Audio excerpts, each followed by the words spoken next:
Hello and welcome back. It's time to get comfortable, relax, and drift off with tonight's gentle story.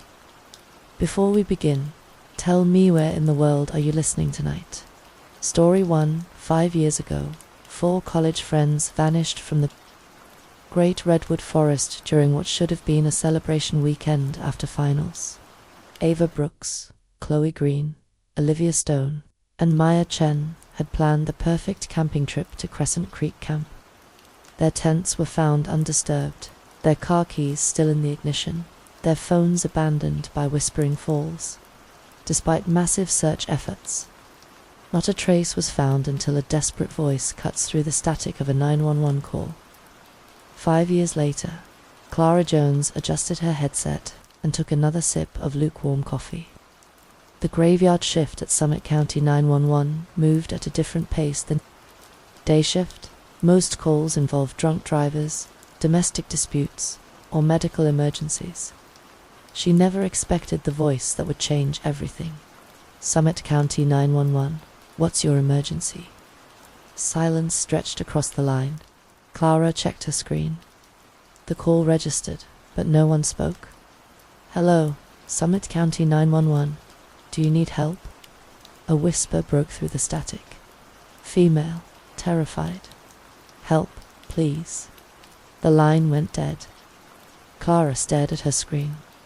5 years of dispatch experience taught her to distinguish genuine distress from pranks. This call carried weight, fear, desperation. She immediately began the trace protocol, fingers moving across her keyboard with practiced efficiency. The coordinates appeared. 41.5678 DDGREN 123.4567 DGWEP in the Great Redwood Forest National Park. Clara's stomach dropped. She knew those coordinates. Every dispatcher in the West Coast knew them. Detective Allison Reed's phone buzzed against her nightstand. She reached for it without opening her eyes. Muscle memory from 15 years of law enforcement taking over. Reed, detective. This is Clara Jones at dispatch. We just received a call that traced 2 coordinates you flagged 5 years ago. Reed sat up instantly alert. Say that again, female voice said. Help, please. Then the line cut. Call traced to 41.5678 DG. 10,123 or 4567 DW. The coordinates burned in Reed's memory. She'd visited that general area dozens of times during the initial search. Remote backcountry in the redwoods, where 4 college girls had vanished without explanation. I'm on my way. Alert Captain Miller and get me a search team. Already done. Team assembles at 4 a.m. Reed ended the call and swung her legs out of bed. Her hands trembled as she reached for her clothes. 5 years. 5 years of dead ends, false leads, and sleepless nights. 5 years of facing the Brooks family at every anniversary. Memorial, watching hope fade from their eyes. The initial search had consumed 2 weeks and hundreds of volunteers. Reed remembered walking the same forest trails until her boots wore thin, calling Ava's name until her voice gave out. The girls' abandoned campsite told no story. Their tents remained zipped shut, sleeping bags undisturbed. Car keys sat in the ignition of Ava's Ford Escape. The cell phones lay scattered near Whispering Falls, their screens cracked, but otherwise intact. It's like they just vanished, Officer Sam White had said on day 12 of the search. Reed refused to accept that explanation. People didn't vanish. Someone had taken them. Someone who knew the forest well enough to hide for women without leaving a trace. Reed pushed through the station doors as the first search team members arrived. Officer White, now a sergeant, approached with a steaming cup of coffee. Captain Miller emerged from his office, radio in hand. Search and rescue is mobilizing. Park Service is sending to rangers familiar with that sector. Weather's clear, but we lose daylight at 6 tonight. Reed studied the topographical map spread across the briefing room table. The traced coordinates sat in a valley 12 miles from the girls' original campsite, accessible only by an old logging road that had been closed for decades. If someone's been holding them out there for 5 years, they chose their location well. Miller continued, no cell towers, no hiking trails, no reason for anyone to wander through. Sergeant White pointed to the map. Logging road here connects to Forest Service Road 101. We can get vehicles within 2 miles. Then it's hiking. Reed traced the route with her finger. 2 meters through dense forest to reach coordinates. If this is legitimate, if one of them managed to make that call, they're still 12 miles from civilization. We move into teams, Miller decided. Reed leads primary. White takes secondary and approaches from the north in case someone runs. Dawn painted the redwood forest in shades of gold and purple as Reed's convoy turned onto Forest Service Road 101. 3 Sheriff's Department vehicles, followed by a search and rescue truck, wound through increasingly narrow mountain roads. Reed drove the lead vehicle. Her partner, Detective Mike Davis, riding shotgun while studying the GPS coordinates. Haven't been this far into the backcountry since the original search. Davis said, forgot how isolated this area gets. Reed navigated another sharp curve. The road surface changing from asphalt to gravel to hard-packed dirt. Perfect place to hide someone or something. Her radio crackled to life.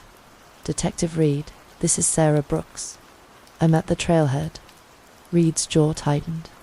She'd hoped the Brooks family wouldn't learn about the call until they had more information. Sarah, you need to stay back. This is an active investigation. My sister's out there. I'm not staying back. Reed pulled into the trailhead parking area, a small clearing where the old logging road began. Sarah Brooks stood beside a battered pickup truck, wearing hiking boots and a determined expression that reminded Reed painfully of Ava. At 17, Sarah had grown tall and lean, but her eyes still held the same intensity Reed remembered from the 12-year-old who used to call the station weekly asking for updates. Today, those eyes burned with something Reed recognized, the refusal to accept defeat. Reed approached carefully. Sarah, I understand you want to be here, but this could be dangerous. More dangerous than not knowing. Sarah's voice carried 5 years of frustration. I've hiked these forests my whole life. I know this area better than half your team. The protocols exist for a reason. The protocols haven't brought my sister home. Sarah adjusted her backpack straps. I'm 18 in 3 months. I can make my own decisions. Detective Davis joined them, his expression sympathetic but firm. Miss Brooks, we can't have civilians on an active search. Then make me not a civilian. Sarah pulled a folded paper from her jacket. I'm certified in wilderness first aid. I volunteer with search and rescue in Ocean County. I know these trails. Reed examined the certification, current and legitimate. She looked at the young woman who'd spent 5 years growing up without her sister.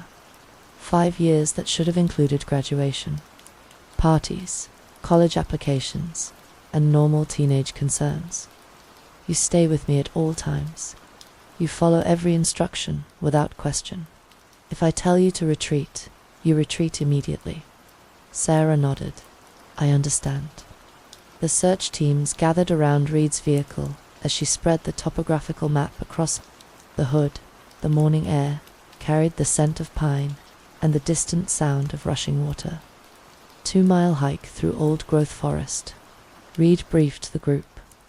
Terrain gets steep after the first mile. White's team approaches from the north. We follow the logging road coordinates directly. Park Ranger Mark Peterson studied the map. This road hasn't seen maintenance since the 70s. Expect fallen trees, washouts, and heavy undergrowth. Recent weather, Reed asked. Dry spell creek beds should be passable. Peterson traced the route with his finger. Water sources here and here, if we need them. The teams distributed radio frequencies and emergency protocols. Reed checked her weapon, flashlight, and first aid kit.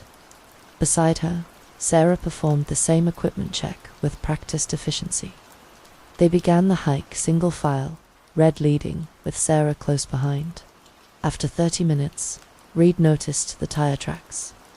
She raised her hand, stopping the column. "Someone's been through here recently," Red whispered into her radio. Detective Davis knelt beside the tracks. Vehicle size suggests a truck or SUV heading. Deeper into the forest. Sarah crouched next to the impressions, her face pale. "These are fresh, maybe a day or two old." Reed felt her pulse quicken. After 5 years of cold leads, they'd found evidence of recent activity in one of the most remote areas of the redwoods. The tire tracks continued ahead, following the old logging road toward the coordinates. The team resumed hiking with increased caution. The forest grew denser as they gained elevation. Ancient redwood trees created natural walls on both sides of the overgrown road. Reed paused frequently to check her GPS and radio their position to White's team. 1 mile to coordinates, she reported. The cabin materialized through the trees, like something from another century. Reed raised her fist, stopping the team as they crested a small ridge overlooking a hidden valley. Below them, a weathered log structure sat in a clearing barely visible from their position. "Contact," Reed whispered into her radio. "Structure in sight at coordinates." The building looked abandoned from a distance, but Reed's trained eyes caught details that raised her pulse. A metal roof showed recent patches. The front door stood slightly ajar, most telling the tire tracks they'd followed terminated in a muddy area beside the cabin. "No movement visible," Detective Davis reported, scanning the structure through binoculars. Reed studied the surrounding terrain. The cabin occupied a natural depression, surrounded by dense forests on 3 sides and a steep ridge to the north. Someone had chosen this location carefully. Hidden from aerial view, accessible only by the logging road, and defensible if necessary. "White, what's your position?" Reed radioed. "North Ridge, 100 yards from your location. No activity from this angle." Reed made the tactical decision. "We approach from the east. Davis takes point. Sarah, you stay here with Brooks until we clear the structure." "No." Sarah's voice carried absolute determination. "If Ava's in there, I'm not waiting on a ridge. This isn't negotiable. Then arrest me." Sarah started down the slope, "But I'm going." "To that cabin," Reed cursed under her breath. The Brooks family's stubbornness had become legendary over 5 years of investigation. She grabbed Sarah's arm, stopping her advance. "Behind me, touch nothing. Speak only if I ask you a direct question." They descended toward the cabin in tactical formation. Reed lead with her weapon drawn, followed by Davis, then Sarah, with 2 search and rescue volunteers bringing up the rear. The forest remained eerily quiet, except for their footsteps on the thick carpet of fallen leaves. At 50 yards, details became clearer. The cabin was larger than it appeared from the ridge, with a stone chimney and 2 small windows facing their direction. The front door hung open approximately 6 in, revealing darkness beyond. Reed's radio crackled. Movement inside. White reported from his position. Someone just passed by the north window. The team froze. Reed felt her heart rate spike. "Positions," Reed commanded. The team spread into a semicircle around the cabin's front entrance. "Summit County Sheriff's Department," Reed called out. "We need to speak with anyone inside the building." Silence answered her. Reed tried again, louder. "This is Detective Reed with Summit County. We're here to help. Please come to the front door with your hands visible." Still nothing. Reed made eye contact with Davis, who nodded and began moving toward the cabin's left side. She followed the established entry protocol approaching the front door at an angle that minimized exposure to the windows. The smell hit her first. Unwashed bodies, stale food, and something else she couldn't identify. Human habitation in poor conditions. Reed's training told her to proceed with extreme caution. But 5 years of searching for these women demanded action. She pushed the door open with her foot, weapon ready. The interior revealed itself in the shaft of daylight that fell through the doorway. A single room with a stone fireplace, minimal furniture, and evidence of recent occupation. Dirty dishes sat on a makeshift table. Blankets lay scattered across the floor, but no people. Clear front room, Reed reported, stepping inside. The cabin felt larger inside than outside appearances suggested. A narrow hallway led to what appeared to be a back room. Reed noticed details that made her stomach clench. Heavy bolts on the inside of the front door, bars welded across the windows, and metal rings bolted to the wall at waist height. Reed, Davis's voice carried urgency from somewhere. Behind the cabin. You need to see this. Reed backed out of the cabin, maintaining visual contact with the interior until she reached the doorway. She found Davis standing beside what looked like a root cellar entrance built into the hillside behind the cabin. Door's been forced open from the inside, Davis said, pointing to the splintered wood around the lock mechanism. Recently, Red examined the damage. Someone had broken out of the underground space. Knot in the metal door hung at an awkward angle, its hinges bent from internal pressure. Sarah appeared at Reed's shoulder. What is it? Stay back. Reed aimed her walls, and personal belongings scattered across the floor. Someone was definitely held here, Reed said into her radio. Multiple people for an extended period. She began the descent, each step creaking under her weight. The underground room measured approximately 12 by 20 feet, with a ceiling just high enough for an average person to stand upright. 4 mattresses occupied different corners, each with restraints attached to the wall above. Personal items lay scattered throughout the space as if dropped during a hasty evacuation. Women's clothing, toiletries, books, and magazines. Red photographed everything before touching anything, but her eyes kept returning to one item that made her breath catch. A silver chain lay tangled in the bed frame closest to the stairs. Reed knelt for a closer look, her flashlight revealing the distinctive compass pendant that hung from the necklace. Sarah, Reed called upward. I need you to look at something. Sarah descended the stairs, her face pale in the flashlight beam. Reed pointed to the necklace without touching it. Do you recognize this? Sarah's intake of breath was audible. She reached toward the necklace, then stopped herself. That's Ava's. Grandma gave it to her for her 16th birthday. She never took it off. The compass pendant caught the light. Its engraved surface, still legible after 5 years. Find your way home remained visible in small script around the edge. Reed keyed her radio. This is Reed. I need crime scene technicians at these coordinates. Immediately. Full processing team. The investigation had taken its first major step forward in 5 years. 4 women had survived captivity in this remote location, and at least one had escaped long enough to make a phone call. Now Reed needed to find where they'd gone. Crime scene technician Lisa Chen descended into the underground room with her equipment cases.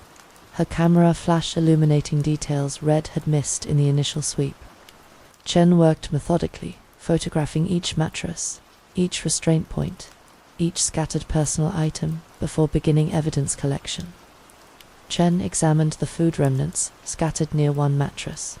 Bread's moldy, but not completely decomposed. Milk carton still has liquid inside, though it's soured. She picked up a water bottle, checking the contents. Based on decomposition rates, and the fact that this water hasn't evaporated completely, I'd estimate 24 to 48 hours maximum. Reed felt electricity shoot through her system. 2 days. after 5 years of cold flashlight into the darkness beyond the broken door. The beam revealed a narrow staircase descending into an underground room. Reed's light caught glimpses of mattresses, more metal rings in the D-leads. They'd missed their targets by 2 days. Detective Chen called from the far corner of the underground. "Room, you need to see this." Reed descended the stairs again, following Chen to where she knelt beside the back wall. Chen's flashlight revealed a hole in the stone foundation, roughly 3 feet square, that opened into darkness beyond. "Escape tunnel?" Reed asked. "More like a back door." Chen aimed her light into the opening. "This wasn't dug recently. See the smooth edges? This was planned construction, not a desperate escape attempt." Reed called Detective Davis on her radio. "I need you to check the hillside behind the cabin.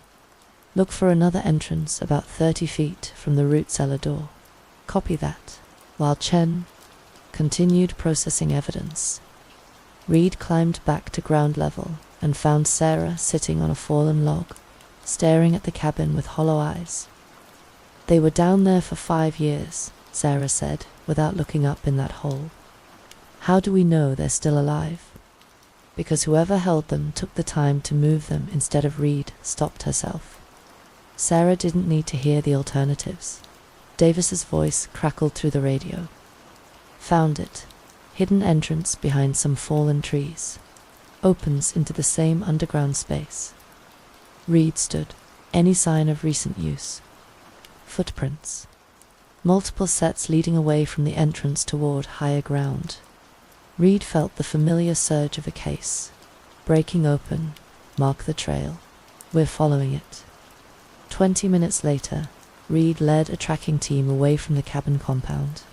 The footprints Davis had discovered created a clear path through the forest, heading northeast toward the higher elevations of the redwoods.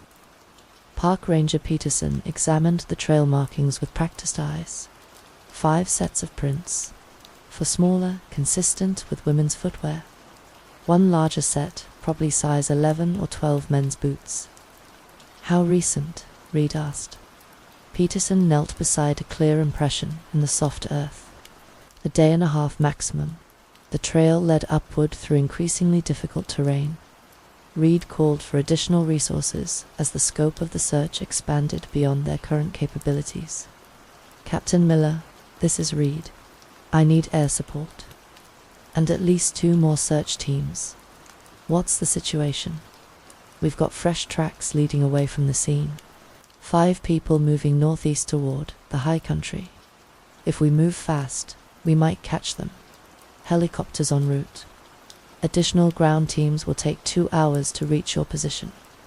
After an hour of climbing, Davis made another discovery.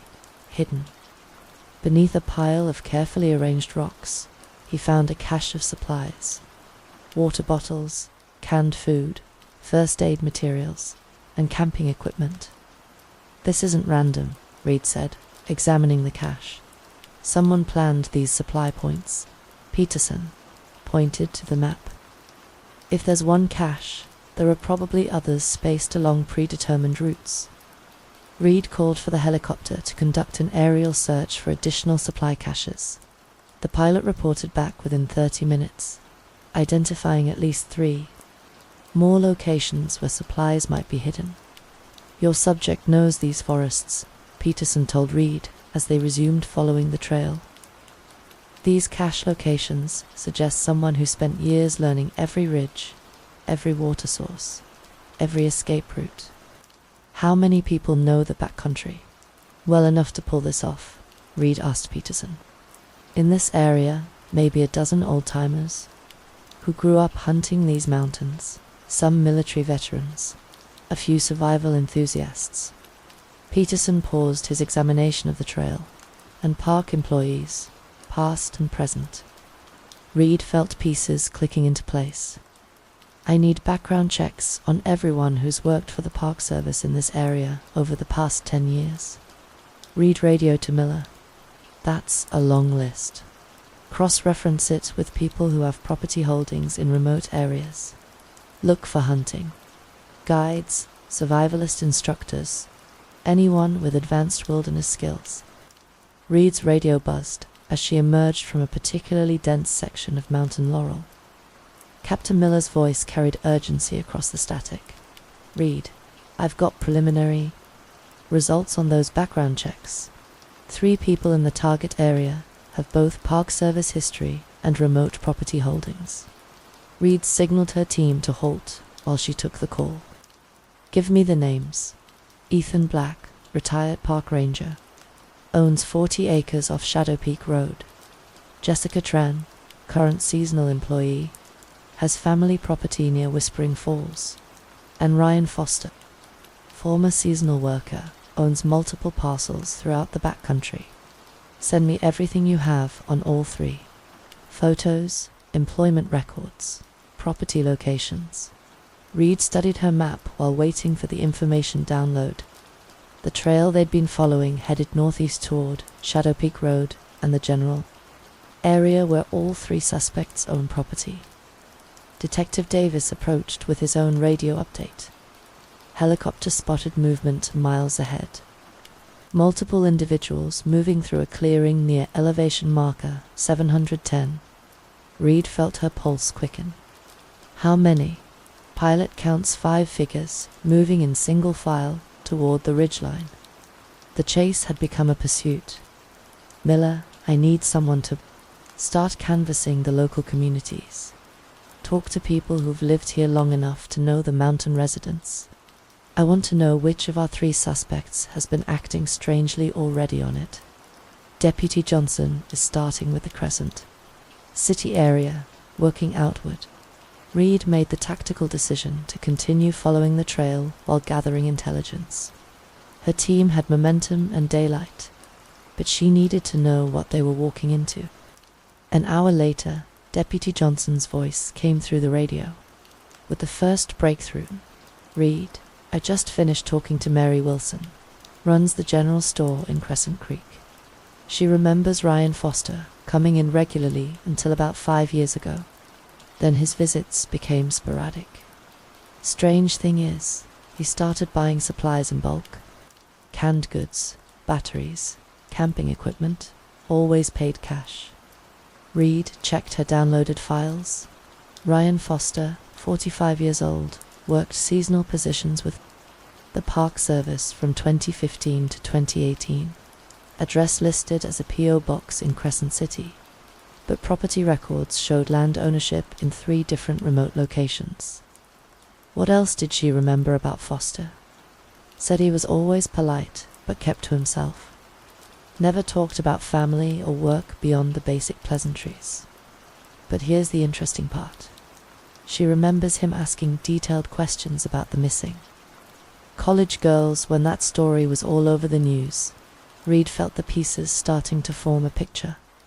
What kind of questions? Where exactly they'd been camping? What kind of search efforts were being made? Whether anyone had found evidence in the backcountry areas.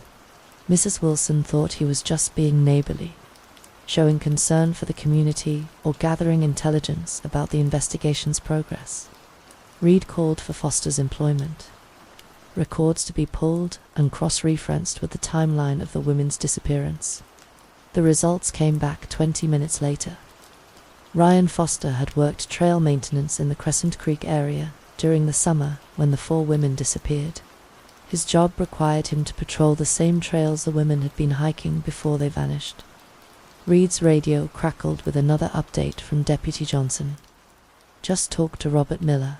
He's a retired park ranger who worked with Foster.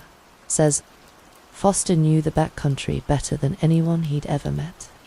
Could navigate the wilderness without maps or GPS. But Miller also said something else. Foster had what he called an unhealthy interest in the female hikers who came through the area. Elaborate on that." Miller said Foster would sometimes follow female hikers at a distance, claiming he was ensuring their safety. When Miller confronted him about it, Foster got defensive and started avoiding contact with other employees. Reed checked her GPS position against Foster's property holdings. The trail they'd been following led directly toward a 40-acre parcel. registered to Ryan Foster, located on Shadow Peak Road, approximately 3 miles from their current position. Miller Reed radioed to her captain. I need immediate surveillance on Ryan Foster's known addresses. If he's our subject, he might have additional properties, not in the public records. What about the other 2 suspects? Keep checking, but focus. Resources on Foster. The timeline and behavioral patterns fit. Reed's team continued following the footprints as the afternoon light began to fade. The trail led them across Shadow Peak Road, confirming they were heading toward Foster's property. But Reed also noticed something that made her increase caution. The footprints showed signs of fatigue. The women were struggling to keep pace. Deputy Johnson called back with additional intelligence from his canvassing efforts. Reed, I found someone who's seen Foster recently. Local hunter named Ben Harrison says he spotted Foster 3 days ago, driving an old blue pickup truck on one of the Forest Service roads. Harrison thought it was odd because Foster had a woman in the passenger seat and Harrison had never seen Foster with company before. Did Harrison get a good look at the woman? Said she appeared to be sleeping or unconscious. Didn't think much of it at the time. Figured maybe Foster was giving someone a ride, but looking back, Harrison said something felt off about the situation. Reed felt the case solidifying around Ryan Foster. The timeline matched, the location was correct, and witness reports confirmed recent activity. But she also realized they were walking into a confrontation with someone who knew the terrain better than anyone on her team. All units were now treating this as a pursuit of armed and dangerous suspect Ryan Foster. Approach with extreme caution. The subject has extensive wilderness survival skills and intimate knowledge of local terrain. As Reed's team crested the next ridge, they could see smoke rising from a chimney in the valley below. A small cabin sat nestled among the trees, with what appeared to be several outbuildings scattered around the property. Ryan Foster's registered address lay directly ahead. Reed lowered her binoculars after studying the compound below. 3 structures occupied the cleared area. A main cabin with smoke rising from its chimney, a smaller outbuilding that looked like a workshop, and what appeared to be a storage shed. A blue pickup truck sat parked beside the main cabin. That's the vehicle Harrison described, Detective Davis said, checking his own binoculars. Reed keyed her radio. Miller, I need everything we have on Ryan Richard Foster. Full background, criminal history, military service, anything that explains his survival skills. The response came back within minutes. Foster Ryan Richard, born March 15, 1978. Army veteran, served 2 tours in Afghanistan as a combat engineer, specialized in remote area operations and improvised fortifications. Honorable discharge in 2010. Any criminal record. Clean sheet. Until 2019. Arrested for stalking in Ocean County. Charges dropped when the victim declined to testify. Restraining order filed and then withdrawn 6 months later. Reed felt the familiar chill of a pattern emerging. Property records show 3 parcels registered to Foster, Miller continued. The current location, plus 2 others deeper in the national forest, all purchased with cash between 2015 and 2018. Reed studied the terrain around Foster's compound. He'd chosen the location strategically. The cabin sat in a natural depression surrounded by higher ground, providing concealment from aerial observation. Multiple ridges offered escape routes in different directions. The nearest neighbor lived over 2 miles away. I need surveillance teams positioned on the 3 escape routes, Reed radioed. Get me real-time intelligence on those other 2 properties Foster owns. While her team established observation positions, Reed continued gathering intelligence. Deputy Johnson reported additional witness statements from local residents who remembered Foster's behavioral changes over the past 5 years. Store clerk in Eureka remembers Foster buying unusual quantities of women's clothing and personal hygiene products. Johnson reported, always different sizes, like he was shopping for multiple people. The evidence continued building. Reed requested thermal imaging equipment to confirm the number of people inside Foster's buildings. But the helicopter pilot reported interference from the cabin's metal roof and wood stove. Detective Davis established communication with the surveillance teams. Northridge team reports clear sight lines to the compound. East and West teams are in position. No movement observed from any of the buildings. Reed checked the time. 4 hours of daylight remained. Enough time to establish a perimeter and plan an approach, but not enough for an extended siege if Foster decided to fortify his position. Miller, what's the legal situation for approaching the property? We've got exigent circumstances based on the kidnapping and immediate danger to the victims. You're authorized to enter the property to preserve life. Reed made the tactical decision to move closer for direct observation. She selected 2 team members to accompany her, while the others maintained overwatch positions. The approach required 30 minutes of careful movement through dense forest. Reed's team reached a ridge approximately 200 YD from the compound, close enough to observe details through binoculars.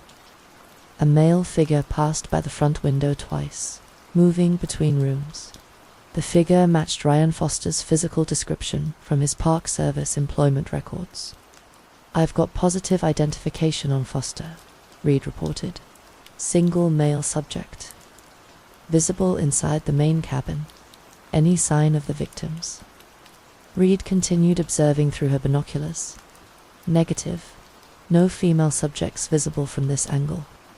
But evidence of the women's presence became apparent through careful observation. Clothing hung on a line behind the cabin included items consistent with women's sizes and styles. Reed counted 4 sets of garments, suggesting all 4 victims remained at the location. Detective Davis pointed toward the storage shed. Movement. In the smaller building, Reed shifted her binoculars to the shed. Through a partially open door, she caught a glimpse of blonde hair and what appeared to be a woman's arm before the figure moved out of sight. Contact confirmed.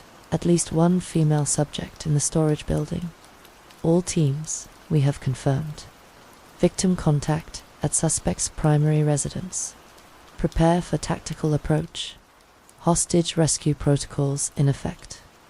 Detective Davis monitored radio communications from the surveillance teams positioned around the compound's perimeter. Each team reported their assigned escape route secured, creating a tactical containment that would prevent Foster from disappearing into the wilderness again. Thermal imaging shows 5 heat signatures, reported the helicopter pilot during his 3rd reconnaissance pass. For concentrated in the storage building, 1 moving between the main cabin and workshop. Reed studied the compound layout through her spotting scope. The storage building that held for heat signatures sat approximately 50 yards from the main cabin, connected by a well-worn path. If those 4 signatures represented the missing women, they were being held separately from Foster's primary living space. As darkness approached, Red made tactical decisions based on 48 hours of observation. The storage building is our primary objective, Reed briefed her team via radio. Thermal imaging confirms for individuals inside, consistent with our missing victims. Foster maintains his residence in the main cabin and appears to sleep alone. Reed had requested additional tactical resources, but the remote location complicated deployment. The nearest road access required a 2-mile hike through wilderness.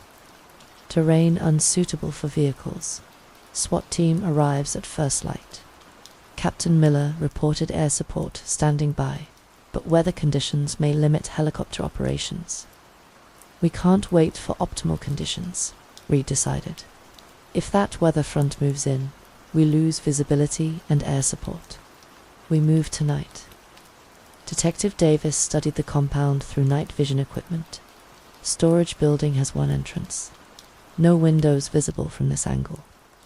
Unknown interior layout. North team, what's your view of the storage building? Partial view of the rear wall. no doors or windows visible from this position. At 9:47 p.m., Foster followed his established pattern.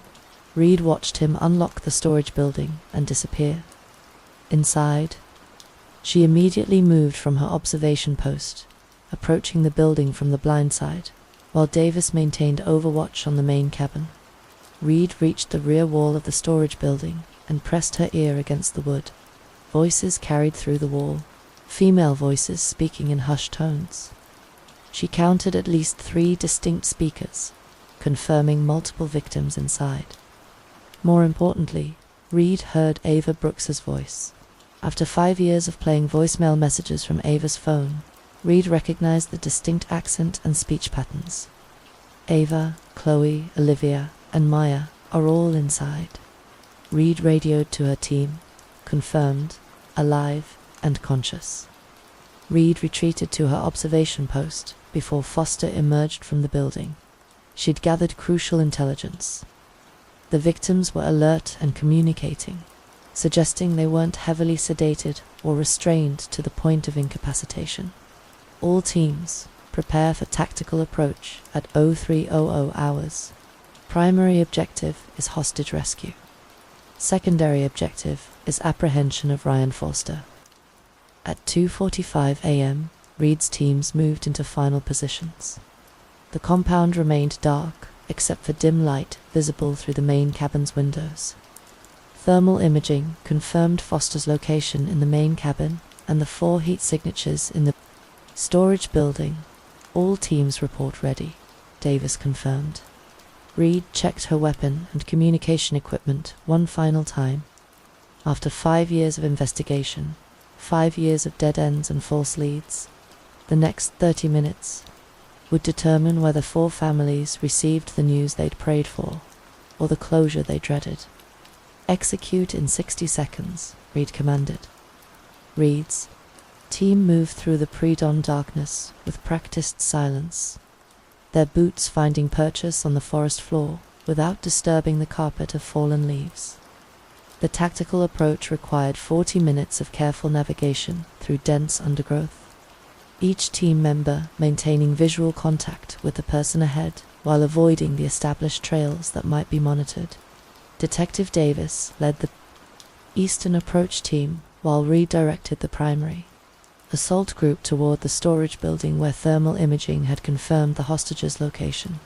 The Northern team, consisting of 2 park rangers with extensive wilderness experience, positioned themselves to cut off escape routes toward the higher elevations. At 50 yards from the compound perimeter, Reed's point man raised his fist, signaling the team to halt. Through her night vision, Reed detected the first sign of Foster's defensive preparations. Thin wire stretched between trees at ankle height, connected to what appeared to be improvised noisemakers constructed from tin cans and metal fragments. Perimeter alarms, Reed whispered into her radio. Subject has early warning systems in place. The wire network extended in a rough circle around the compound, positioned to detect anyone approaching through the forest. This isn't just paranoia, Reed radioed to Captain Miller. Foster has constructed a sophisticated early warning network. He's been expecting someone to find him. Can you bypass the systems? We're through the perimeter, but he's going to know we're here soon. Reed's assessment proved accurate. As her team moved into final positions around the storage building, motion detected by one of Foster's sensors triggered a subtle alarm inside the main cabin. Reed watched through her scope as lights came on in the cabin windows. Ryan Foster appeared in the doorway of the main cabin 30 seconds later, carrying a hunting rifle and scanning the forest with obvious alertness. He detected their presence despite their careful approach. Subject is aware of our position, Reed reported. Foster advanced to a position behind his pickup truck, using the vehicle as cover while maintaining visual contact with both the storage building and the approaches from the forest. All teams hold position, Reed commanded. We're moving to negotiation phase. Ryan Foster, Reed called out through her electronic megaphone. This is Detective Allison Reed with Summit County Sheriffs. Department, I need to speak with you. Foster's head turned toward Reed's voice, but he maintained his position behind the truck. He shouted back across the compound without using any amplification. You're on private property. You have no authority here. Ryan, we're here about Ava Brooks, Chloe Green, Olivia Stone, and Maya Chen. We know they're here. We want to resolve this peacefully. Foster disappeared behind the truck for several seconds before reappearing with what looked like a cell phone. He held the device to his ear briefly, then shouted back to Reed, I don't know what you're talking about. There's no one here but me. Ryan, we found the cabin where you held them for 5 years. We have Ava's necklace and evidence from the underground room. You don't understand the situation, Foster called back. They're not prisoners. They chose to stay. If that's true, then let us speak with them. Let them tell us they want to stay. They're sleeping. I won't disturb them for your convenience. Through her scope, Reed could see movement in the storage building windows. The hostages were awake and aware of the commotion outside. She needed to maintain pressure while avoiding actions that might cause Foster to harm the women. Ryan, we have teams positioned around your property. There's no way out of this situation except through conversation. Let's work together to resolve this safely. Foster raised his rifle again, not aiming at Reed's position, but resuming a ready stance. You're the ones creating danger here. I've lived peacefully in these mountains for years. Reed realized that the negotiation was reaching a critical point. All teams, prepare for dynamic entry. Reed whispered into her radio. Subject appears unstable and may escalate without warning. East team, create distraction on my mark. North team, be ready to intercept if subject attempts escape. Primary. Team moves on the storage building when distraction begins. Detective Davis acknowledged from his position on the compound's eastern perimeter. His team had positioned themselves with clear sightlines to the main cabin, allowing them to create a diversion that would draw Foster's attention away from the storage building. Distraction in 3, 2, 1, execute. Davis's team began moving through the forest on the compound's eastern side, deliberately creating noise and movement that Foster's alarm systems would detect. The improvised warning devices triggered immediately, filling the morning air with the sound of rattling metal and disturbed wildlife. Foster spun toward the eastern tree line, raising his rifle and scanning for targets. The distraction worked exactly as Reed intended, pulling his attention away from the storage building where the hostages were being held. Reed led her team out of concealment, sprinting across the open ground toward the storage building. The structure appeared to be a converted equipment shed approximately 20 feet long and 12 feet wide, with a single entrance secured by a heavy padlock. Bolt cutters, Red whispered to Officer Jones, who immediately began working on the lock mechanism. Little window, Reed could see movement inside. 4 women sat on makeshift bedding, their faces turning toward the window as they heard activity. Outside, Reed recognized Ava Brooks immediately, despite 5 years of captivity and obvious weight loss. The bolt cutters severed the padlock with a sharp crack that seemed impossibly loud in the morning stillness. Reed pulled the door open and stepped inside, weapon drawn, but lowered. Ava, Chloe, Olivia, Hannah. I'm Detective Reed with Summit County Sheriff's Department. We're here to take you home. The 4 women stared at Reed with expressions that mixed hope, fear, and disbelief.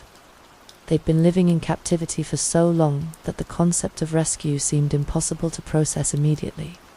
Ava Brooks found her voice first. Is this real? Are you really police? This is real. We're getting you out of here right now. Reed quickly assessed the women's condition. All 4 appeared malnourished and showed obvious signs of long-term stress, but they were conscious, mobile, and responsive. No immediate medical emergencies that would complicate evacuation. Can you walk? Can you move quickly if necessary? Yes, Olivia Stone answered, struggling to her feet.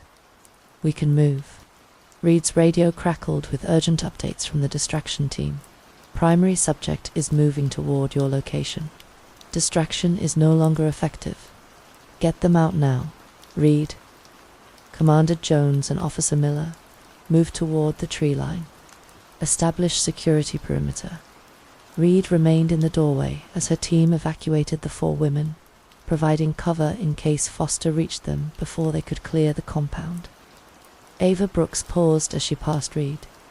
He said no one would ever find us. He said we'd been forgotten. You were never forgotten. Your sister Sarah never stopped looking for you. The mention of Sarah brought tears to Ava's eyes, but Reed had no time for emotional processing. Foster was closing the distance rapidly, and Reed needed to establish defensive positions before he arrived. Move, move, move, Reed urged the group toward the forest cover. Foster appeared around the corner of the main cabin as Reed's team reached the tree line with the 4 women. He raised his rifle when he saw the rescue in progress, but Reed had anticipated this moment. Drop your weapon, Ryan. It's over. The women are safe. Instead of surrendering, Foster made a decision that surprised Reed. He turned and sprinted toward the forest on the compound's western side, abandoning his defensive position and the compound he'd controlled for 5 years. Subject is running. West, Reed radioed. All teams converge on pursuit. Reed faced a split-second decision. Pursue Foster immediately, or ensure the hostages reach safety first. She chose the victims' welfare, escorting them to the secure perimeter her teams had established before beginning pursuit. But as Reed reached the tree line, she realized her count was wrong. Only 3 women stood with her evacuation team. Where's Ava? Reed demanded. Chloe Green, still processing the shock of rescue, pointed toward the forest where Foster had disappeared. He grabbed her. When we were running, he came back and grabbed her. Reed felt ice in her veins. Jones, escort these 3 to the road and wait for medical support, Reed commanded. Davis, with me. We're going after Foster. The pursuit began immediately. He's heading for the high country, Davis observed, studying the direction of the tracks. Reed checked her GPS and compared their heading to the topographical map. Foster was moving towards some of the most remote wilderness in the western United States, areas where search and rescue operations became exponentially more difficult.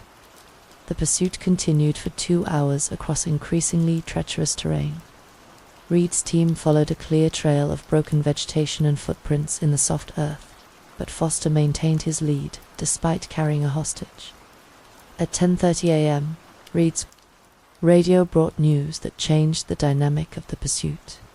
Primary, this is air support. I have visual contact with 2 individuals moving along the ridgeline approximately 1 mile ahead of your position. Can you maintain visual contact? Affirmative. Subjects are moving toward what appears to be a cliff overlook. Limited escape routes from that position. Reed increased her pace, realizing Foster was inadvertently moving into terrain that would limit his options. The ridgeline he was following terminated at a dramatic cliff overlooking the valley below, a geographic dead end that would force a confrontation. 20 minutes later, Reed emerged from the forest onto the rocky outcrop where Foster had made his final stand. He stood 30 feet away, holding Ava Brooks in front of him, while pointing his rifle toward Reed's position. "Stay back," Foster shouted across the distance. "I'll take her with me before I let you destroy what we've built. Ryan, you're at the end of the trail. There's nowhere left to run. Let Ava go, and we can work this out." "Work what out? You've destroyed everything. 5 years of taking care of them, protecting them from the world, and you've ruined it all." Ava Brooks chose that moment to act. She drove her elbow backward into Foster's ribs with enough force to break his grip, then dove toward the ground as Reed and Davis moved forward simultaneously. Foster raised his rifle toward Reed. but Detective Davis tackled him before he could. Aimed the weapon discharged harmlessly into the air as both men crashed to the rocky ground near the cliff's edge. Reed reached Ava first, helping her to her feet and checking for injuries. "Are you hurt?" I'm okay. Ava looked toward the struggle between Davis and Foster. Reed secured Foster's rifle, while Davis applied handcuffs.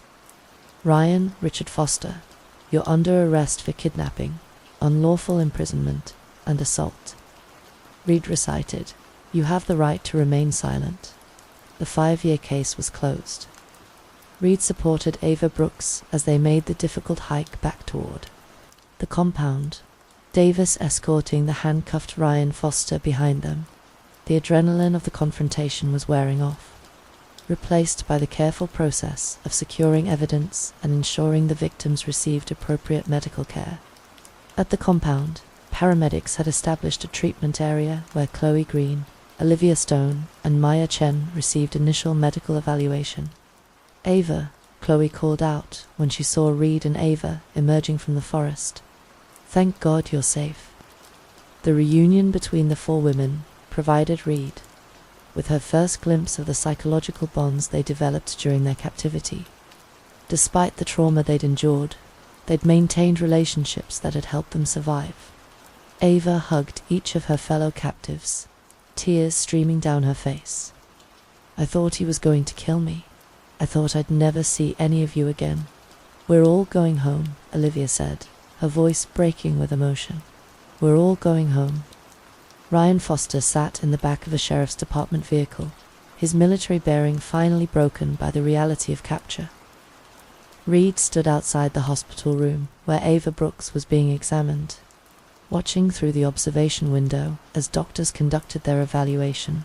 Ava appeared remarkably resilient considering her ordeal, answering questions clearly and maintaining composure despite 5 years of trauma. Detective Reed turned to find Sarah Brooks approaching down the hospital corridor, accompanied by their parents. "Is she really okay?" Sarah asked, her voice barely above a whisper. "She's alive. She's safe. The doctors say she's going to recover fully." Sarah's composure finally broke. 5 years of hoping, searching, and refusing to give up hope culminated in tears that wouldn't stop flowing. "Can I see her?" The reunion between Ava and Sarah took place in the hospital room. Reed watched from the hallway as the 2 sisters embraced. 5 years of separation ending in a moment that validated every hour Reed had spent searching. "I never stopped looking for you," Sarah whispered to Ava.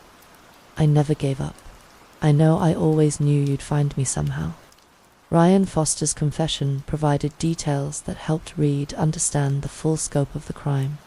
He'd been watching the 4 women during their camping trip, following them along hiking trails when they separated from their group to photograph Whispering Falls. Foster had drugged their water supply and transported them to his first location while they were unconscious. "I was protecting them," Foster insisted during his interview with Reed and the district attorney. "The world is dangerous for young women. They were safer with me." Reed reviewed the charges that would be filed. 4 counts of kidnapping in the 1st degree, 4 counts of unlawful imprisonment, 4 counts of aggravated assault, and additional charges related to the weapons found at his compound. The district attorney felt confident about securing life sentences without possibility of parole. The trial of Ryan Richard Foster began on a cold February morning with extensive media coverage and a courthouse packed with supporters of the 4 victims. Reed testified about the investigation, the discovery of the compound, and the rescue operation that ended 5 years of captivity. Ava Brooks, Chloe Green, Olivia Stone, and Maya Chen all chose to testify, describing their experiences with courage that impressed everyone in the courtroom. Their testimony painted a picture of psychological manipulation, physical control, and survival against impossible odds. Sarah Brooks delivered a victim impact statement that brought tears to the eyes of experienced court officials. Ryan Foster didn't just steal my sister for 5 years, Sarah said, addressing the court. He stole our family's hope, our peace, our ability to trust that good things could happen. But he didn't break us. Ava came home, and our family is stronger than we were before. The jury deliberated for less than 4 hours before returning guilty verdicts on all 16 felony counts. Judge Eleanor Vance sentenced Ryan Foster to life in prison without possibility of parole, plus 50 additional years for the aggravated assault charges.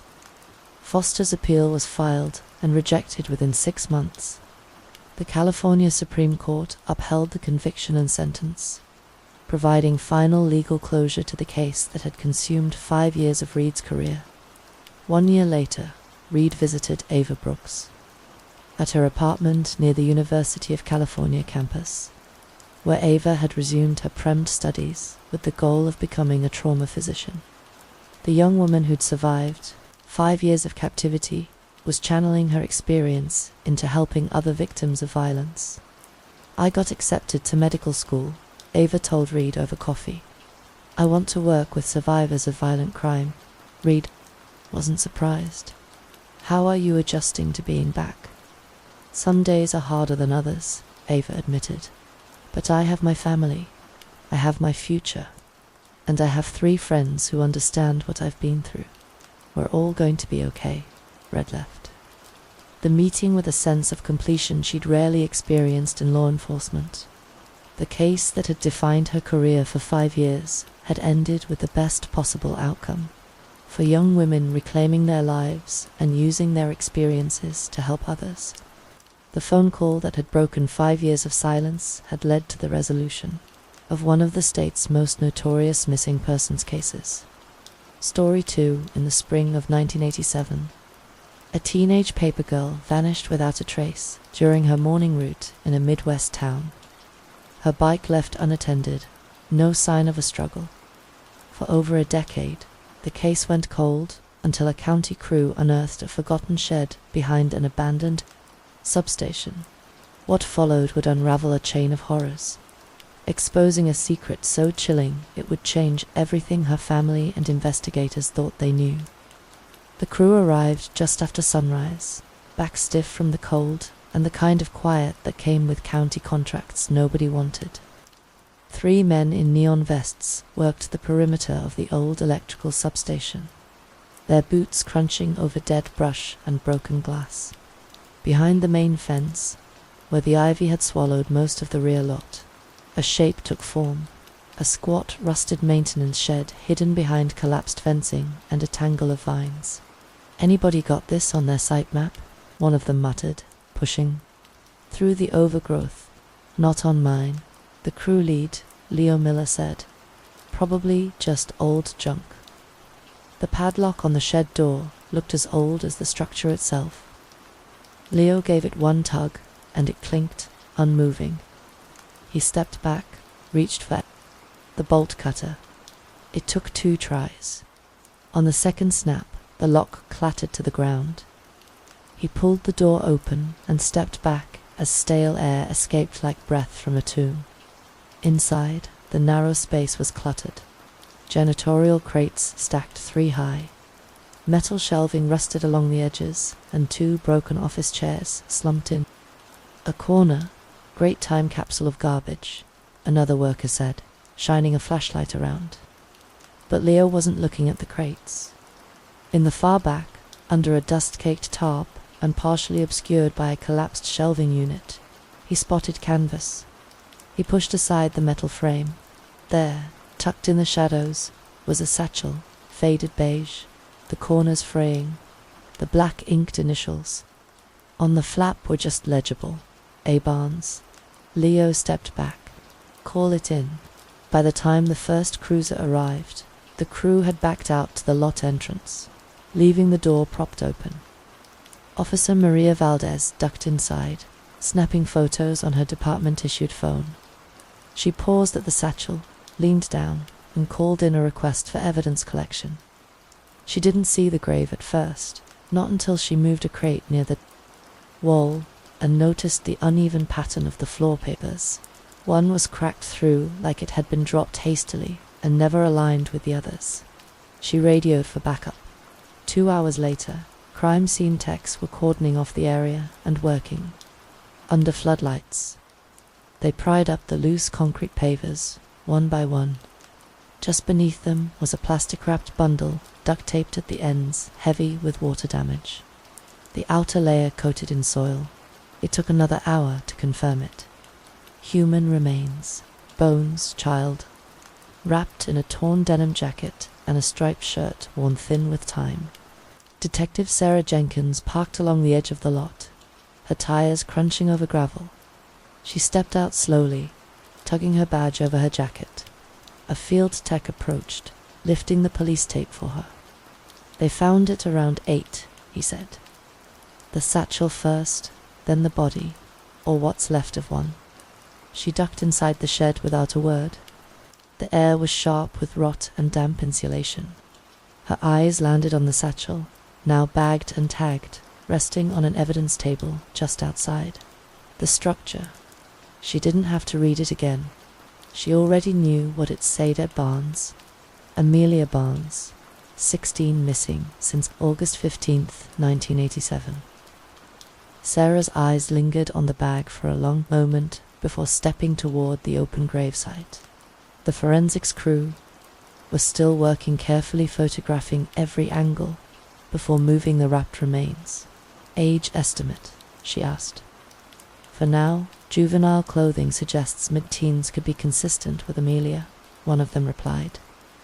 Sarah said nothing, but her chest tightened. That name had never left her. 14 years old, sitting on her parents' couch, knees pulled to her chest, watching the local evening news. They showed the picture twice. Amelia in her paper route cap, smiling like she meant it. The story ran for weeks, then days, then a week. Without updates, then nothing. Back then, Sarah remembered asking her mother what runaway meant. Her mother had said, sometimes kids just leave. But Sarah hadn't believed that. Not about Amelia. She remembered biking past Amelia once, remembered how serious she looked. Even with earbuds in and a stack of papers over her shoulder, she was someone who paid attention, and then she was gone. Back at her apartment that night, Sarah sat at her kitchen table, the overhead bulb flickering every few minutes. The case file lay open in front of her, a yellowed folder retrieved from cold case storage, spine cracked and pages softened by age. The last entry, typed and clipped to the inside cover, read, subject, likely runaway, no viable leads. File, inactive. Sarah reached over and flipped open her laptop, pulling up the department's digital archive. She cross-checked Amelia's file. No physical evidence had been recovered. The satchel sat under direct light in the evidence room, laid out on a stainless steel table with a grid mat beneath it. The canvas was cracked and discolored, its corners stiff with age. A crime lab technician hovered nearby, carefully lifting the strap with gloved hands as Sarah watched from behind the glass. Surface contaminants are heavy, the tech muttered, peeling back a flap. But there's embedded material here. Hair strands. Could be fibers, but I'd bet human, brittle, aged. We'll try mitochondrial extraction. Sarah tapped on the glass once. Anything inside? The tech carefully unzipped the front pouch. One rusted keyring, nothing else. No paper, no wallet, no ID.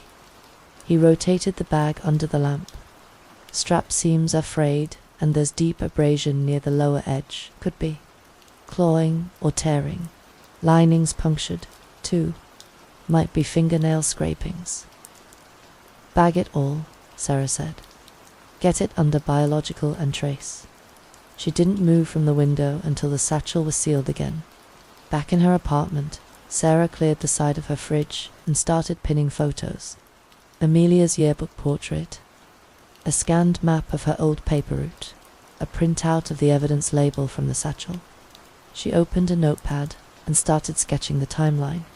August 15th, 1987, Saturday morning. Amelia leaves her house before 6 a.m., canvas bag slung over her shoulder. It's still cool at that hour. A neighbor sees her at 6:20 on 3rd Street. Her bike is found an hour later on the corner of Hayward and 3rd. Kickstand down, undamaged. Papers still inside the handlebar basket. No witnesses, no signs of a struggle. No blood, no calls, no credible sightings after that. Case marked inactive. After 4 months, no suspects listed. Sarah pulled a sticky note from the pad and wrote in bold letters, "Bike left standing, walked away, or coerced." She pressed it to the top left corner of the route map. The grainy image played on her screen, pulled from old news footage. Amelia's mother, Linda, stood beside a uniformed officer at a press conference podium, clutching a photo in both hands. "She never gave us any trouble," she said. "She was a quiet girl, always on time. She never missed a route. Please, if anyone's seen her, ... double quotes the clip cut there. By midweek, the call came in. Sarah met Dr. Evelyn Reed, the forensic anthropologist, assigned to the remains at the lab. "Not Amelia," Evelyn said plainly, pulling up a digital scan. "Dental doesn't match. We've got enough to rule her out completely."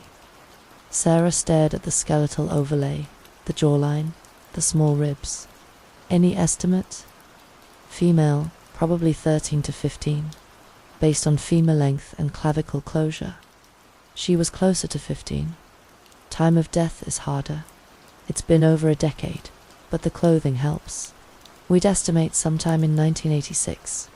So, a year before Amelia went missing, Sarah said. Evelyn nodded. "The clothing's in rough shape, but we might be able to identify the brand. There's also an odd seam repair. Could have been done at home." Sarah exhaled slowly. "So, we've got the satchel of one missing girl and the body of another. Looks that way." That night, Sarah returned to the station and began digging through National Missing Persons entries from 1986, filtering by location, age, and disappearance month. She narrowed it to 4 cases. One stood out. Brenda Fisher, 15, vanished from a neighboring town in June 1986. Lived 2 towns over. Last seen walking home from music practice. Carried a denim jacket. Described as shy. Rarely went anywhere alone. Sarah pulled the file. Brenda's case was cold almost from the beginning. No obvious threats, no suspects. Just vanished into the afternoon. The report included a school photo, braces, long hair parted in the middle, a necklace with a cross. Sarah printed it and pinned it next to the reconstruction scan. She called Evelyn the next morning. "Check the dental again. Look for any overlapping molar placement." Brenda Fisher had braces a year before she went missing. An hour later, Evelyn called back. "It's her." Sarah stood in the chief's office with both case files tucked under her arm. She laid them on his desk without speaking at first. The chief, a man who measured his words with caution, leaned back and read the labels on the folders. He opened Amelia's case file first, then Brenda's. "You're saying they're connected?" "I'm saying one girl's satchel was found next to another girl's body in a place neither one of them should have been," Sarah said. "Both disappeared within 14 months of each other. Neither case had suspects. Now we have forensics linking, at least, one of them to a known location." He tapped the folder slowly. "You think it's the same person?" "I don't think anything yet, but I'm not ruling it out." He glanced up at her. "All right, we'll list both cases as reopened. Start with the forensics. Go back to the original witnesses. If there's a pattern, you find it." Sarah nodded once. "I will." "Do you think Brenda Fisher's disappearance is tied to Amelia Barnes? Could the same person be behind both cases? Let us know your theories in the comments." Amelia's remains weren't found. So, is she still out there?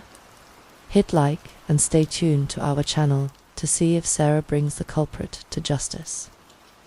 Sarah parked along the curb of a brick apartment complex with ivy curling along the west wall. The building was quiet, shaded by the frame of tall oaks still bare from winter. She walked up the steps slowly, the case file under her arm, and buzzed. The unit listed in the original report. The door opened a few seconds later. Linda Barnes stood behind the screen door in a navy cardigan, her hands still clutching the knob. Her eyes were darker than in the yearbook photos Sarah had pulled from the file, harder around the edges, more alert. She didn't look surprised. "You're the detective," Linda said. "Yes, ma'am, Sarah Jenkins. I figured someone would come eventually." She unlatched the door and stepped aside. "You'd better come in." Sarah followed her through a narrow hallway into a small but orderly living room. The curtains were half drawn. A photo of Amelia in a blue dress stood on the mantel next to a ceramic angel and an unopened birthday card. The place was clean, but still it felt like time had given up trying to move forward. They sat at the kitchen table. Linda poured tea without asking. "I know what they found," she said after a moment. "The bag? It's hers, isn't it? It had her name, the initials A. Barnes. Faded but clear." Linda nodded to herself. She loved that one. "We bought it second-hand, but she treated it like gold. Wouldn't let her brother touch it." "She didn't run away," Linda said. "Steady now. They made that assumption because it was easy, because they didn't want to do the work." Sarah stayed quiet. Letting her speak, she had $28 saved in her drawer. Linda went on. Her paper route list was all marked up. Dates, corrections, who tipped and who didn't. She just washed her clarinet. She was supposed to have a lesson the next day. Linda looked across the table. She didn't leave. "Someone took her. I believe that," Sarah said. "She didn't even take her Walkman." Her voice thinned. "She never went anywhere without that thing." Sarah reached into the case file and laid out a small inventory sheet. It listed the original findings from 1987. Abandoned bicycle at the corner of Haywood and 3rd. Upright on its kickstand. Papers still in the basket. No known witnesses. No signs of struggle. "They made a call on it 2 weeks in," Sarah said. "Marked her as a runaway and closed the active investigation by the end of the year." Linda smiled bitterly. "I remember they told me it was a phase." Without a word, Linda stood and disappeared down the hallway. Sarah heard the soft creak of a closet door. When she returned, she carried a shoebox with the lid taped down the sides. She peeled it back and began laying out photos. Amelia in her band uniform, holding a clarinet in one hand, squinting against the sun. Amelia sitting on the front step, with a golden retriever licking her face. A blurry shot of her holding a birthday cake with uneven candles. Then Linda placed one photo off to the side. This one, that's from homecoming, sophomore year. The boy with her, his name's Thomas. Sarah leaned in. Amelia wore a red dress, her hair curled at the ends. She was laughing, mouth wide open, hand resting on the shoulder of a tall, skinny boy in a rumpled button-down shirt and clip-on tie. "Thomas Miller," Linda said, almost flatly. "They weren't together long, just a few months. But after they broke up, something in her changed." The front door opened with a slow push, and the sound of boots crossing the tile followed. A man stepped into the kitchen with a canvas work jacket streaked with dust. He stopped just inside the threshold. "This is my son, Sam," Linda said. "Detective?" Sam nodded. "Cold case," Sarah said. "I'm here about your sister." He pulled out a chair and sat. His hands were rough, the nails short and chipped. He looked at the photo on the table. "That's Thomas. Used to be my friend. Didn't stay that way. You two knew each other before Amelia dated him. Little League. He lived a few blocks over. Seemed all right back then." What happened? He got mean after she broke it off. Not just sad, mean. Sam leaned forward, resting his arms on the table. She said she didn't feel safe around him. Wouldn't say why. You told your parents? Yeah, Dad was going to talk to him, but she begged him not to. She just wanted it to be over. Sarah wrote it down, her pen moving silently. Did anyone from the department ask you about him back then? Sam let out a sharp laugh. They didn't ask me anything. No interviews, no follow-up. They said he'd already left for college. Not relevant. That was the quote. Linda shifted in her chair. She changed after they broke up. Started sleeping, with the light on. Wouldn't go out at night. Walked the long way home from her route. I asked her what happened. She just said, I don't like the way he looks at me anymore. She'll ever talk about someone following her. Linda shook her head. No, but she stopped going to the local pizza place. That was their spot. I don't think that bag ended up in that shed by coincidence, Sarah said quietly. It was placed there. She's still out there. She has to be, Linda said. It wasn't a question. Sarah paused. I hope so. Linda's eyes welled, but she didn't cry. I knew she didn't run, even when the neighbors stopped asking. Even when her school packed up her locker, I never packed up her room. Still haven't. Sarah stood on the landing while Linda held the door open. Linda looked at her again. Please bring her back. Sarah met her eyes. I promise. Linda nodded and closed the door softly. The old yearbook sat open on Sarah's desk, its binding cracked, pages yellowing at the corners. Amelia Barnes' photo was easy to spot. 3rd row, 4th from the left, straight hair parted in the middle, small smile. Sarah traced a line down the page and circled 3 other girls listed under band clarinet. Jessica Williams was one of them. It had taken 2 days to find her current name, Jessica Davies now, and 3 more to get her to return a call. She lived in a neighboring state, worked nights at a regional hospital. Sarah told her she was revisiting cold cases and asked if she remembered anything about Amelia's disappearance. There was a pause, then a sigh. I remember everything Jessica had said, and she agreed to meet. The diner was off a main highway, just east of the harbor. Sarah got there early and sat near the window with a coffee that had gone cold before Jessica walked in. She recognized her right away. Jessica had her blonde hair clipped up, hospital badge still clipped to her coat. She slid into the booth across from Sarah and didn't speak for a moment. Sarah waited. You're here about Amelia, Jessica said finally. Her voice was quiet but steady. I am. Jessica looked down at her hands, then out the window. I always thought someone would come eventually. I just didn't think it would take this long. She was different after she started dating Thomas, Jessica said. At first it was the usual stuff. School dances, rides home, notes passed in class. Then he got clingy, overprotective.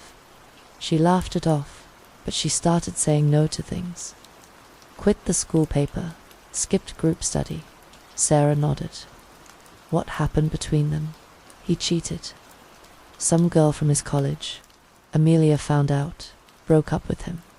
That's when he changed. Jessica paused, then reached for her water. I saw them outside the movie theater 2 weeks before she disappeared. She was walking to her mum's car. He followed her into the lot, grabbed her arm. I was across the street, so I couldn't hear everything, but I saw the way he leaned in. Sarah watched her closely.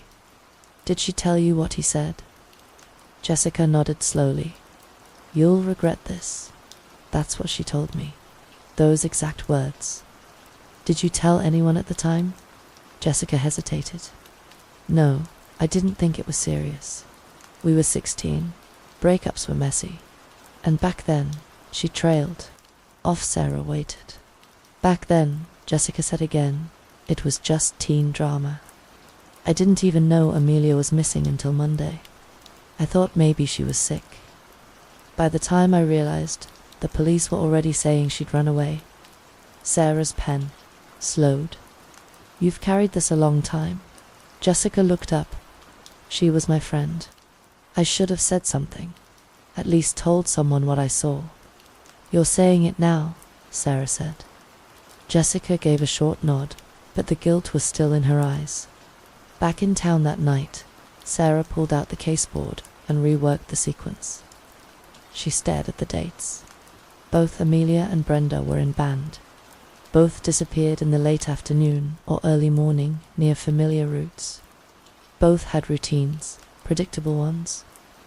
Brenda had vanished a year before Amelia, but there was no indication the original investigation had ever considered them together. They were treated like isolated incidents. She needed more. The office was tucked into the back corner of a low-rise strip mall off a main highway, wedged between a nail salon and a tax prep chain with a flickering neon sign. The placard read, "Midtown Claims Adjusting. Thomas Miller, Agent." The blinds were drawn. The window tint made it hard to see inside. Sarah pulled open the glass door. A chime rang above her head. A receptionist barely glanced up before motioning toward the hallway. Third door down. Thomas Miller was standing when Sarah stepped in. 30 now, but still rangy in that boyish way. His tie was loose, the shirt a half shade too large at the collar. His desk was neat, pens lined in pairs, monitor pushed perfectly parallel to the edge. "You're the one who called about the coverage review?" he asked, offering a handshake. Sarah returned it briefly. "Detective Sarah Jenkins. I was hoping to ask you a few questions regarding someone you knew in high school." His smile faded. "This isn't about insurance." "No," she said. "It's about Amelia Barnes." He sat down slowly. The shift in his posture was immediate, shoulders back, eyes narrowing. "I think about her all the time," he said. "More than I'd like to admit." Sarah took the chair across from him. "You dated for about 3 months. From late fall into spring, sophomore year. She was sharp, fun, honest, even when you didn't want her to be. What happened between you?" Thomas ran a hand through his hair. "College happened. I was older. Got into college early. She was still in school. We tried to make it work. I screwed it up." Sarah waited. "I got involved with someone at orientation. Some girl from town. Amelia found out. I didn't lie. I couldn't. She showed up at my dorm one weekend, and I told her everything. She was upset," Sarah said. Thomas nodded.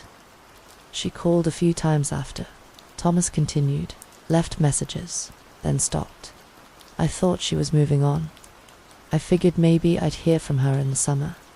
She never made it to summer. I know." He leaned forward, elbows on the desk, hands locked tight. "When the news hit, I thought maybe she took off. I even hoped it. That would have been easier to believe. I kept waiting for her to come back and yell at me or something. I wanted that." "You were never interviewed?" Sarah asked. Thomas shook his head. "Once, briefly. Guy from the sheriff's department called my dorm. I told him where I was. He said they were just checking boxes. No follow-up?" "None. I offered to come in when I was home for break, but no one called." Sarah didn't write anything down. She just watched him. "There's something else," Thomas said after a pause. "I've never told anyone this. I didn't think it mattered. But maybe it does." Sarah leaned in slightly. "Go ahead. About 2 weeks before I left for college, we were getting pizza also. Some guy came up to her outside while I was parking, started talking to her." "What kind of guy?" Thomas frowned. "Mid-30s, maybe older. Wore a ball cap. Kept smiling too much." She looked uncomfortable. "I saw it from across the lot." "What did you do?" "I walked up and asked if there was a problem. The guy backed off quick. said something about wanting directions, and left. Sarah's pen hovered. Did Amelia say anything after? She said he'd asked her if she delivered papers, said he liked seeing her in the mornings, thought she was friendly.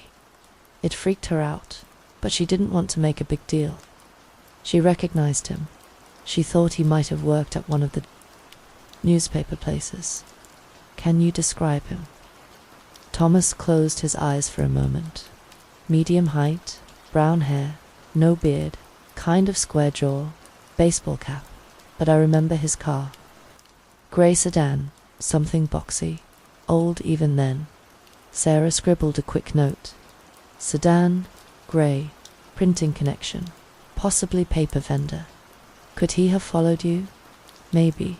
I didn't see him again, but Amelia mentioned once that she saw a car like his outside her route, one of the neighborhoods she didn't usually cover. Did she ever mention his name? No. You think this is connected to what happened to her? He asked quietly. I think Amelia was scared, Sarah said, and I think someone was watching her. Thomas nodded more to himself than to her. Do you think it was that guy? Sarah rose from her chair. That's what I'm going to find out. The ceiling fans spun slow over the public records terminal. Sarah sat at one of the 4 ancient terminals in the City Records Annex, scrolling through microfilm scans that had been digitized. The Midwest. Paper supply roster from 1986 came up in chunks. Partial pages, some of them skewed or annotated in the margins. She circled one list with her stylus, delivery coordinators, men aged 30 to 40 at the time of employment. She pulled 10 names. 2 stood out. Both had been in charge of route coordination. Both had supervisory access to delivery rosters, route maps, and new carrier files. One was Kevin Collins, deceased since 1991. The other was Richard Madison. Sarah arrived in a rural town on a grey Thursday just after dawn. The town was the kind that blinked past a car window in under a minute.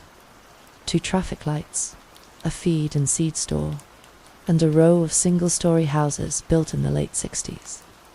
DMV records had placed Richard Madison at 141 Curtis Drive. The power company confirmed a monthly bill in his name, paid in cash, at the local hardware store, where he now stacked lumber part-time. She eased her sedan to the curb half a block from the address. The ranch house matched the neighborhood. White vinyl, trimmed hedges, flagstone path, a silver Chevy Impala, 5 years old, no plates on the front bumper, sat in the driveway. She took a photograph, time-stamped it. That afternoon, she canvassed. On foot, badge tucked away, demeanor relaxed. Mrs. Peterson next door watered marigolds while her cat lounged in the shade. Quiet fella, she said of Madison. Always waves when he heads to work. Keeps to himself. That's a good thing around here, Sarah asked. Better than noisy, Peterson replied, shrugging. His wife is skittish, though, young thing. Hardly see her, won't meet your eyes. At the corner mailbox, Mr. Harrison, a retired postal worker, offered more. Madison, polite enough, buys the local paper every Tuesday. Girl with him, Susan, he calls her. Never says a word. Thought maybe she's shy or, you know. On day 3, Sarah swapped her stakeout gear for khakis, a clipboard, and a laminated ID that read Tri-County Development Survey.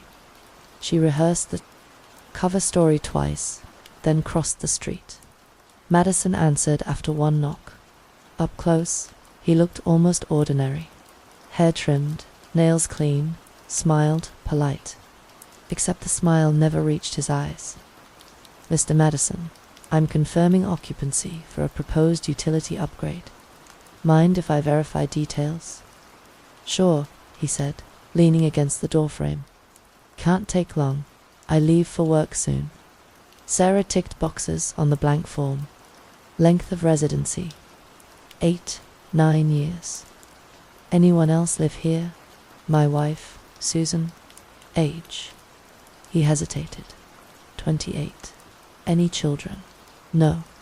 His answers clipped now. Sarah tapped her pen as if searching the form. We cross-check against 1980s property data. Ever live in the Midwest?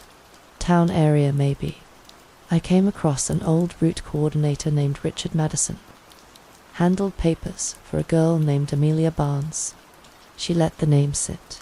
The smile twitched only a millimeter, but it was there.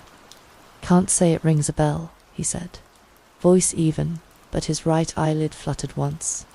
Long time ago. Sarah studied him without blinking. Silence stretched. Madison shifted his weight, thumb brushing the inside of his palm. Classic self-soothing. Mind if I speak with Susan? Sarah asked casually. She's not well, he replied. Too quick, rehearsed. PTSD, the doctors say. Doesn't like strangers. He angled his body to block the view inside. Anything else that covers it. Sarah smiled as though satisfied. Thanks for the time. Have a nice day, Miss Jenkins, he supplied. You too. Thanks for watching till the end. If you enjoyed this story, give this video a like if you haven't already, and subscribe for more on our channel. The door clicked shut before she reached the porch steps. At 2:15 that night, the street was empty, save for the hum of a distant transformer. Dressed in dark sweats, Sarah crossed the lawn toward the blue recycling bin set by the curb for morning pickup. The lid was loose. Inside, a single disposable coffee cup sat on top of junk mail. Lipstick free, lid removed. She plucked it with gloved hands, slid it into an evidence pouch, and slipped back into the darkness. Sarah dialed the forensic supervisor on speaker. Mike, it's Jenkins. I'm dropping a DNA grab in the lockbox. Coffee cup. I need priority sequencing. At this hour, Mike grumbled. Yeah, rush this one. Sarah pressed harder on the gas. The line connecting Brenda, Amelia, and the silent woman named Susan had just narrowed to one address, and the clock was ticking. Sarah stood behind a plexiglass partition in the forensics lab, while senior tech Mike Adams clicked through microscope images. A monitor displayed for magnified hair shafts, each tagged with a digital ID. Sample 1 to B, Mike said, pointing. The mitochondrial sequence matches the saliva we pulled from your coffee cup. Confidence level 99.8. Richard Madison's DNA is on. At least 3 strands taken from Amelia Barnes' satchel. Sarah let out a slow breath. Chain of custody is solid, sealed from scene to freezer. Mike turned. You've got him. She tucked the printout into a thick evidence envelope and sealed it, while Mike added the lab stamp. It felt heavier than paper, as if a weight had shifted from possibility to fact. 2 hours later, Sarah sat in a cramped conference room at the field office beside Special Agent Alex Ramirez. A half-dozen agents leaned over maps and tablets. Ramirez tapped the DNA report. This gives us probable cause for interstate kidnapping. She said, we go federal. Judge sign off in an hour. SWAT in the rural town by sunset. Sarah slid a briefing sheet forward. Madison loads his car at 6 a.m., works 7 to 12. Returns alone. Wife, possible victim, rarely leaves the house. Objective 1, Ramirez said, is extraction of the female. Objective 2, Madison. She looked across the table. Any objections? None came. Sunset bled into violet when the convoy stopped at 141 Curtis. 2 agents moved on the porch. Battering ram raised. Bang, the door swung wide. Clearing calls echoed. Living room clear. Kitchen clear. But each room was empty. Sarah stepped over the threshold. A lamp still glowed beside an open book. On the kitchen counter sat a sandwich, 1 bite missing, bread drying at the edges. In the fridge, milk expired yesterday. Master bedroom, dresser drawers yanked halfway. clothes strewn like someone started packing and quit midstream. The closet door gaped, hangers swung. Ramirez cursed softly. He bolted. Crime scene text dusted while Sarah moved into the spare room. On a sagging desk stood a shoebox closed. With elastic bands, she slipped on gloves, lifted the lid. Inside, laminated state IDs, all with Madison's photo under aliases. Edgar Mullins, Robert Mayon, Tyler Rigg. Beneath them, a second stack. Driver's licenses for one female. Same eyes, same cheekbones, the hair changing from girlhood ponytail to a blunt adult cut. Every ID listed a different name: Susan Mitchell, Dana Wells, Amber Lee, but each face was Amelia's. "Tech," Nolan called from the kitchen. "Detective, you need to see this." Surveillance clips from a grocery store security camera flickered on screen. Time stamp, the day before, 1914. Madison pushed a cart. Beside him walked a thin woman in an oversized sweatshirt. She stayed half a step back, hands clasped, head down. Madison chose items. She nodded. Sarah zoomed. The woman's profile was older, sharper, but the mouth, the slight overbite. Amelia. Just after midnight, Sarah stood in Linda Barnes' living room. The TV played the footage again, brightness low. Linda sat forward on the sofa, fingers digging into her knees. The frame paused on Amelia's face. Linda's breath hitched. That's her. She reached to touch the screen, hand trembling. "That's my Amelia." Her voice cracked. She looked so tired. Sarah knelt beside her. "Madison fled tonight. We're tracking him." Linda wiped her eyes. "Bring her home, I will." Back at command, Ramirez handed Sarah a printout hot off the FA. State police outside a distant city pinged the Impala at a toll booth. Timestamp 3 hours ago. Tag matched partial. We pulled from the driveway. Sarah traced the route on the wall map that heads toward rural motel strips off a main interstate. Ramirez nodded. K-9 units alerted state police to a check-in at a roadside motel. Name used, Robert Mahone, room paid cash. Same alias from the IDs. Let's move. Sarah grabbed her go bag. Her pulse knocked steady but hard. The window to find Amelia breathing was shrinking, but they had the scent, and Madison was running out of road. Fog hung low over the roadside motel like wet wool, muffling every sound except the soft crunch of gravel under tactical boots. 5 unmarked vehicles idled without lights at the edge of the lot, their engines ticking.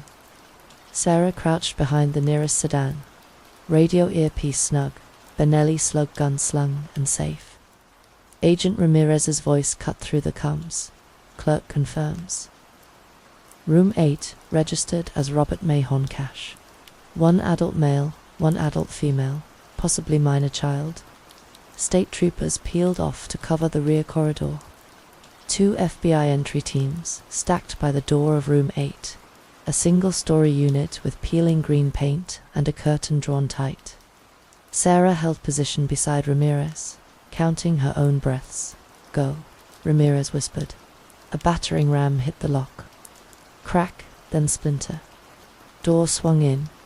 Inside, shower, water-pounded tile. The entry team fanned left and right, calling federal agents. A window screeched open in the bathroom. Sarah and a trooper sprinted around the building just as Richard. Madison dropped to the wet grass, barefooted, pants half-zipped. He slipped, scrambled, then ran toward the tree line. Stop. He didn't. The trooper tackled him from behind. Both slid through mud. Madison thrashed, spitting soil. "She's mine," he roared, voice raw. Sarah pinned his wrists while the trooper cuffed him. Rain from earlier mixed with clay, streaking Madison's face like war paint. He kept repeating, softer. Each time, "She's mine.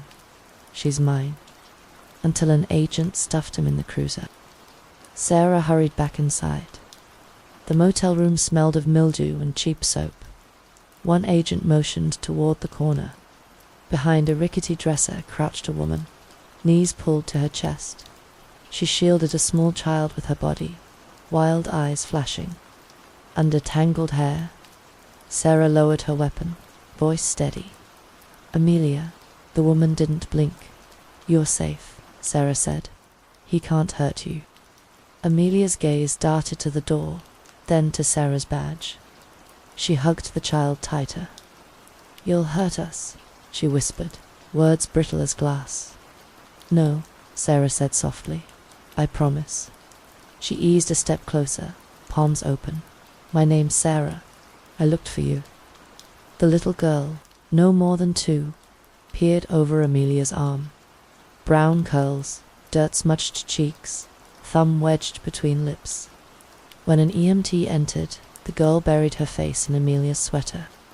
"Amelia, who is this?" Sarah asked. Amelia's voice broke. "She's my baby." "He protects us," Amelia added, as though reciting a rule. "We're not going to hurt you. We're here to save you," Sarah said. The EMT knelt, set down a blanket, and a stuffed giraffe pulled from a supply pack. The child's eyes lingered on the toy. Amelia noticed, hesitant, then let the girl grasp it. A trauma counselor, Dr. Lena Ortiz, arrived within the hour. She spoke in low, even tones, sitting on the room's only chair, legs uncrossed, hands visible. "I'm not law enforcement," she told Amelia. "I'm here to listen." For the next hour, Ortiz asked yes or no questions. Between gaps of silence, Amelia's answers surfaced, thin and wavering. Did she need water? Yes. Could the baby have milk? Yes.